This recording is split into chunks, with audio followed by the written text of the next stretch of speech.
ప్రజాపాలన విజయోత్సవాల్లో భాగంగా ఈ నెల 30న రైతు దినోత్సవం సందర్భంగా మహబూబ్ నగర్ జిల్లాకు విచ్చేయించిన రేవంత్ రెడ్డి తెలంగాణ రాష్ట్ర ముఖ్యమంత్రి పర్యటన సందర్భంగా భద్రతా ఏర్పాట్లను పర్యవేక్షించేందుకు multi zone 2 IG Satyanarayana Amistapur గ్రామంలోని సభా ప్రాంగణాన్ని సందర్శించారు. ఈ సందర్భంగా ఐజీ సభా ప్రాంగణంలో భద్రతా ఏర్పాట్లు, వేదిక నిర్వహణ, వీఐపీ ప్రాంతాల సమీక్ష నిర్వహించారు. ముఖ్యంగా సభా ప్రాంగణంలో సీసీ కెమెరాల ఏర్పాటు, ఆయా ప్రాంతాల్లో పోలీస్ బందోబస్తు ఏర్పాటు పరిశీలించారు. వీఐపీల కోసం ప్రత్యేక ప్రవేశ ద్వారాలు, నిషేధిత ప్రాంతాలను గుర్తించి సిబ్బందికి స్పష్టమైన ఆదేశాలు జారీ చేశారు. సభకు వచ్చే ప్రజల రాకపోకల సౌకర్యం కోసం ప్రత్యేక ట్రాఫిక్ మార్గదర్శకాలు రూపొందించామని సూచించారు. ప్రధాన రహదారులు, వాహనాల పార్కింగ్ కోసం ప్రత్యేక ప్రాంతాలను గుర్తించి అందుకు అనుగుణంగా ఏర్పాట్లు చేయాలని ఆదేశించారు. పర్యటన సందర్భంగా వివిధ శాఖల సమన్వయంతో విధులు నిర్వహించాలని అధికారులతో సమావేశం నిర్వహించి సూచనలు ఇచ్చారు. ప్రత్యేక భద్రతా బృందాలు మరియు డ్యూటీ చార్ట్లను స్పష్టంగా కేటాయించాలని పేర్కొన్నారు. హఠాత్ పరిస్థితుల్లో స్పందన కోసం స్పెషల్ టీంలను నియమించాలని, అత్యవసర సేవల కోసం అంబులెన్స్, ఫైర్ సర్వీసులను సిద్ధం చేయాలని సూచించారు. ప్రజల సౌకర్యం, భద్రత మా ప్రధాన కర్తవ్యం. అన్ని ఏర్పాట్లు పకడ్బందీగా చేయాలని అధికారులకు సూచనలు జారీ చేశారు. 30వ తారీఖున గౌరవ ముఖ్యమంత్రి గారి ప్రోగ్రాం గురించి విస్తృతంగా పోలీసు భద్రతా ఏర్పాట్లు చేయడం జరుగుతుంది. సుమారుగా 2000 మంది పోలీసు బలగాలతో ఈ యొక్క బందోబస్తు ఏర్పాటు చేస్తున్నాం. 30వ తారీఖు సాయంత్రం పబ్లిక్ మీటింగ్ కన్నా ముందు 2 రోజుల పాటు రైతుల అవగాహన కోసం ఎగ్జిబిషన్, వ్యవసాయ సంబంధించిన స్టాల్స్, ఎగ్జిబిషన్స్ స్టాల్స్ కూడా పెట్టడం జరిగింది. అది రేపు ఉదయమే ప్రారంభించబడుతుంది. దీనికోసం రేపు ఎల్లుండి 5000 మంది రైతులు వివిధ ప్రాంతాల నుంచి వచ్చి సందర్శించే అవకాశం ఉంది. కాబట్టి ఆ యొక్క కార్యక్రమాల కోసం కూడా బందోబస్తు ఏర్పాటు చేయడం జరిగింది. మెయిన్ 30వ తారీఖున 6 ఎస్పీలు, ఒక ఐజీ, నేను నా సూపర్వైజన్లో ఆధ్వర్యంలో, మహబూబ్ నగర్ ఎస్పీ గారి ఆధ్వర్యంలో 6 ఎస్పీలు, 7 అడిషనల్ ఎస్పీలు, 12 మంది డిఎస్పీలు, అలాగే 40 మంది సిఐలు, 80 మంది ఎస్ఐలతో పాటు డిఎఫ్ఎండి సెక్యూరిటీ వింగ్ నుంచి, స్టేట్ సెక్యూరిటీ వింగ్ నుంచి మొత్తం ఐఈడీస్ చెక్ చేసే విధంగా డిఎఫ్ఎండీస్, అట్లాగే రోడ్ చెక్కింగ్స్, డాగ్ స్క్వాడ్స్, అట్లాగే ఈ చుట్టుపక్కల గుట్టలు ఉన్నాయి. ఇదివరకు మహబూబ్ నగర్లో నక్సలైట్ల ప్రభావం ఉన్నందున ఇప్పుడైతే ఏం లేదు. అయినప్పటికీ ముందు జాగ్రత్త చర్యగా 2 గ్రేహౌండ్స్ దళాలను కూడా ఈరోజు నైట్ నుంచి విస్తృతంగా కూంబింగ్ ఏర్పాట్లు చేయడం జరుగుతుంది. అది చాలా అవుట్స్కట్స్లో చిన్న చిన్న గుట్టలు ఉన్నాయి కాబట్టి.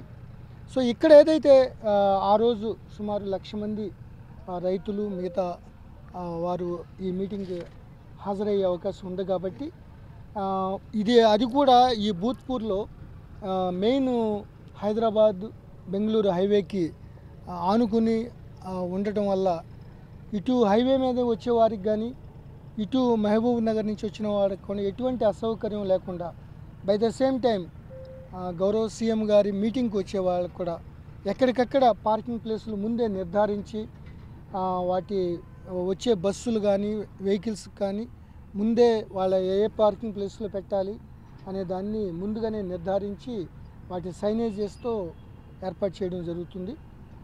ఇప్పటికే ఏర్పాట్లు స్టార్ట్ అయినాయి. అదేవిధంగా హైదరాబాదు, సైబరాబాదు, రాచకొండ నుంచి మంచి expert traffic wing, additional DG law and order గారు ఆధ్వర్యంలో వారిని ఇక్కడ పంపించడం జరుగుతుంది.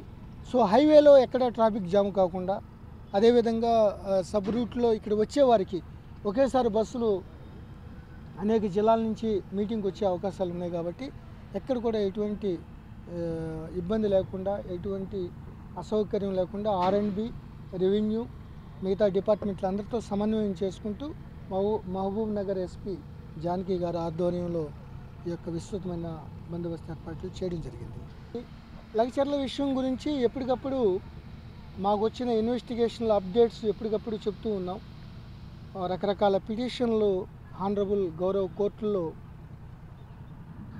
నమోదయ్యి ఉన్నాయి. సో ఒక్కొక్క ఆర్డర్ వస్తుంది, కస్టడీ పిటిషన్స్, ఇవన్నీ కూడా తదుపరి ఏ రోజుకు ఆ రోజు ఎంతమందిని అరెస్ట్ చేయడం జరిగింది, తదుపరి ఇన్వెస్టిగేషన్లో కోర్స్ ఆఫ్ యాక్షన్ ఎలా ఉంటుందో అనేది ఎప్పటికప్పుడు మేము అప్డేట్ ఇస్తున్నాం.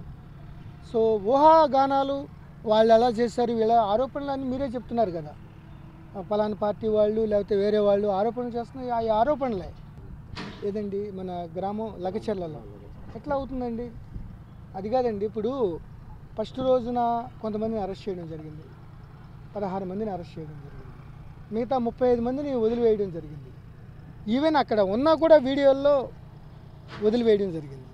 ఎందుకంటే వాళ్ళ బాడీ లాంగ్వేజ్లో వాళ్ళు కలెక్టర్ గారిని కానీ వారి సిబ్బందిని కానీ మిగతా వాళ్ళని సెక్రటరీని కానీ కొట్టే ఆ యాటిట్యూడ్ వాళ్ళలో కనపడాల. కాబట్టి చాలామందిని వదిలిపెట్టేసాం. ఎంక్వైరీ చూసాం అంతా. ఎవరైతే దాంట్లో పార్టిసిపేట్ చేసి కాన్స్పిరసీలో పాల్గొన్నారో వాళ్ళని మేము పెట్టడం జరిగింది. వాళ్ళు ఎవరైతే డైరెక్ట్గా పార్టిసిపేట్ చేసిన వాళ్ళనే మేము ఎవరు కొట్టలేదు, లేకపోతే హెరాస్మెంట్ చేయలేదు. వాళ్ళు నిజంగా చేస్తుంటే ఆ రోజు రిమాండ్ రిపోర్ట్లోనే ఆనరబుల్ మేజిస్ట్రేట్ ముందే వాళ్ళు చెప్పేవాళ్ళు.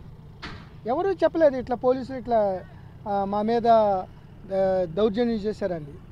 That incident was very very sensitive, very ఒక డిస్ట్రిక్ట్ మ్యాజిస్ట్రేట్ని అంత దారుణంగా with in no time attack చేసినప్పుడు ఇమీడియట్గా మేము అరెస్ట్ చేయాల్సిన బాధ్యత ఉంది. అది కూడా టెక్నికల్ ఎవిడెన్స్తో అన్నీ కూడా. మిగతాది మేము ఏదైతే కొట్టారని మిగతా సంబంధం లేని వాళ్ళని, ల్యాండ్ లేని వాళ్ళని ఎందుకు కొడతారండి? మిగతా వాళ్ళని ఎందుకు కొట్టాలి? అసలు దాంట్లో ఇన్వాల్వ్ అయిన వాళ్ళనే మేము అరెస్ట్ చేసాం. కొంతమంది పారిపోయారు, వాళ్ళు పట్టుకుంటున్నాం. టీంలన్నీ ఇన్వెస్టిగేషన్ జరుగుతున్నాయి. అసలు ఈ లేడీస్ని, మహిళల్ని చేసుకున్నామని లేకపోతే ఇది చేసుకున్నది కంప్లీట్ అవాస్తవాలండి. పోలీసులు అట్లా ఎట్లా చేయరు. అసలు ఉంటే ఆ 35 మందిని తీసుకొచ్చిన వాళ్ళనే అన్నీ వెరిఫై చేసి పంపించేయడం జరిగింది. అది ఇన్వెస్టిగేషన్ అది నిరంతర ప్రక్రియ. ఇంకా దాంట్లో చాలా పార్టిసిపేట్ చేసిన వాళ్ళు ఇంకొక 6-7 చాలా ఇంపార్టెంట్ వాళ్ళు ఉన్నారు. సో వాళ్ళు ఈరోజు రేపు దొరికే అవకాశం ఉంది. వాళ్ళని కూడా పట్టుకుంటాం. ఎప్పటికప్పుడు వాళ్ళ నుంచి ఎవిడెన్స్లన్నీ చేస్తున్నాం. ఏదైతే ఇప్పుడు వాళ్ళని ఏదో విలేజ్లో ఏదో దిగ్బంధనం చేసామని, అసలు పోలీస్ పాయింట్ ఆఫ్ వ్యూలో ఏనాడు లగచర్ల కానీ రోటిబండ తాండాలో కానీ ఎక్కడికో చాలా సంయమనం పాటించాం పోలీసులు. ఇప్పటికి కూడా పాటిస్తూనే ఉన్నాం. ఎవరిని దౌర్జన్యం చేయడం కానీ పోలీస్ పాయింట్ ఆఫ్ వ్యూలో చేయడం అనేది పూర్తిగా అవాస్తవం, బేస్లెస్. సో కొంతమంది వాళ్ళు మోటివేటెడ్గా కొంతమంది చెప్తున్నారు. చెప్పనివ్వండి, అది పెద్ద పెద్ద కమిషన్స్ ఇవన్నీ కూడా రావడం జరిగింది, అన్నీ ఎంక్వైరీ చేస్తున్నారు. సో దాంట్లో ఫ్యాక్ట్స్ అన్నీ బయటకు వస్తాయి. అంతేగాని వాళ్ళు ఏదో అన్నారు వీళ్ళు ఏదో అన్నారని ఆరోపణలు అభియోగాలు అన్నీ కామన్ అయ్యి చేస్తూనే ఉన్నారు. బట్ అల్టిమేట్గా ఫ్యాక్ట్స్ రిమైన్, నిజాలు వాస్తవాలు ఉంటాయి. ఇవేమి కూడా అల్టిమేట్గా నేను చెప్పేది ఏంటంటే ఏ మాత్రం ఇటువంటి అభియోగాలు కానీ అవాస్తవ ఆరోపణలు కానీ దర్యాప్తుపై ఎటువంటి ప్రభావం చూపబోవు.